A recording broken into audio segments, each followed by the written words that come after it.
O que eu achei da redação do Enem 2021? Fica aqui que eu vou falar com você agora todos os pontos importantes desse tema. Invisibilidade e registro civil, garantia de acesso à cidadania no Brasil. Olha, perceba que esse tema atrela diretamente o registro civil à cidadania.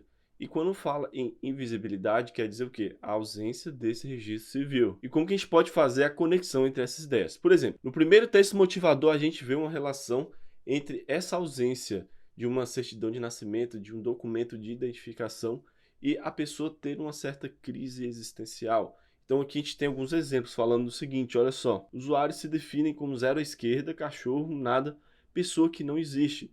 Então aqui a gente vê uma das consequências dessa falta de registro identitário. No texto 2 a gente vê uma afirmação de que o problema não é simplesmente financeiro, é mais complexo do que isso. Então aqui o texto já fala, olha, o problema não é a falta de dinheiro para as pessoas, porque é um serviço gratuito. E ao mesmo tempo o texto não traz alternativas do que está causando essa falta de registro. Então isso aí já é algo que fica mais a cargo do aluno. Já o texto 3 fala da importância de ter esse registro civil para que a pessoa consiga exercer a sua cidadania. De que forma? Conseguindo tirar outros documentos, emitir outros documentos e também ter acesso a outros serviços públicos, como educação, benefícios sociais. Se a gente for parar para analisar, cada texto desse compõe uma parte do tema.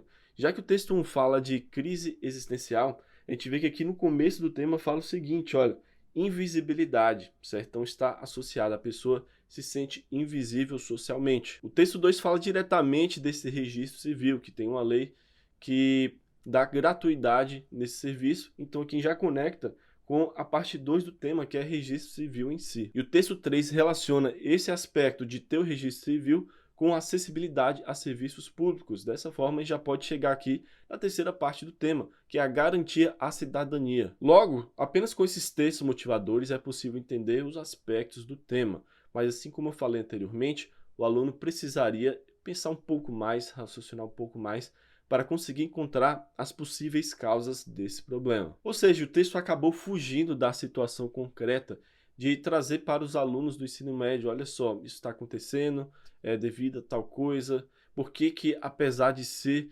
gratuito, esse serviço ainda continua não sendo feito de uma maneira satisfatória a abranger a população que necessita desse registro. Agora eu resolvi aqui trazer para você possíveis caminhos que você poderia seguir, baseado na minha interpretação e de alguns alunos também que falaram comigo que eu achei modos interessantes de tratar o tema. Um caminho que dá para seguir é a falta de conscientização dos pais, ou seja, o pai vai lá, o pai e a mãe tem um filho e não faz o registro, não se importa com isso, acha às vezes que não é algo importante. E essas crianças, por não terem o registro, futuramente acabam tendo dificuldade em ter outros documentos, em ter acesso aos serviços públicos, ou seja, na prática a cidadania dessas crianças é diminuída. Outro ponto que poderia ser abordado é a falta de conscientização, não somente dos pais, mas da população em geral, principalmente aqueles que não têm o seu registro. Às vezes as pessoas nem devem saber que esse serviço é gratuito. Então aqui a gente já vê uma falta aqui na comunicação dos órgãos públicos com essas pessoas. Outro ponto importante é o excesso de burocracia, que atrasa o processo dessas pessoas fazerem a sua certidão de nascimento. Então, se a gente voltar ali no texto 1, por exemplo, fala de diversas pessoas que estão lá esperando para ver se finalmente elas terão esse registro.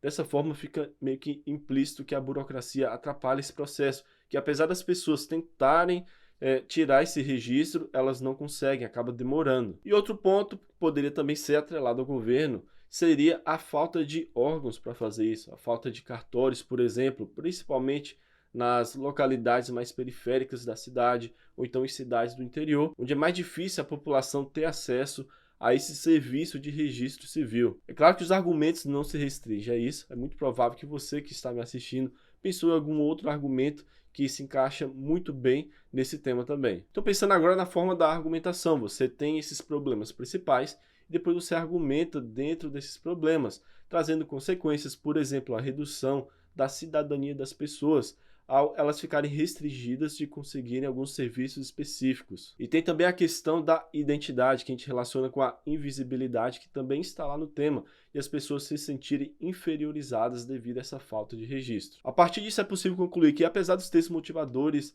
não terem trazido especificamente as causas desse problema acontecer, eles acabaram ajudando em o aluno conseguir interpretar as consequências. Então isso aí acabou facilitando um pouco. Então eu acabei achando esse tema um pouco mais difícil, porque ele não era um tema assim tão geral, era um tema mais específico, necessariamente lá voltado para a questão do registro civil e o cidadão exercer a sua cidadania de fato, através de seus direitos, garantindo seus direitos, por exemplo, nos serviços públicos, ter acesso a outros documentos. E para isso ele precisaria ter a base, o requisito que é o registro civil. Agora eu quero saber de você o que você colocou de argumento na sua redação, como você fez essa relação de causas e consequências com o tema. Coloca aqui nos comentários para eu saber. Eu quero ouvir muito a sua opinião, quero saber como que você colocou lá na prova. Então escreve aqui nos comentários para eu saber. Peço também que você deixe o seu like, inscreva-se nesse canal para eu trazer cada vez mais conhecimento para você. Convido também que você assista a outros vídeos meus, porque tem conhecimento que vai te ajudar no dia 2 do Enem. Siga-me também no Instagram, italo.gabaritavest. Todos os dias eu posto dicas de como estudar para o Enem. Muito obrigado por ter visto esse vídeo até aqui e até a próxima oportunidade.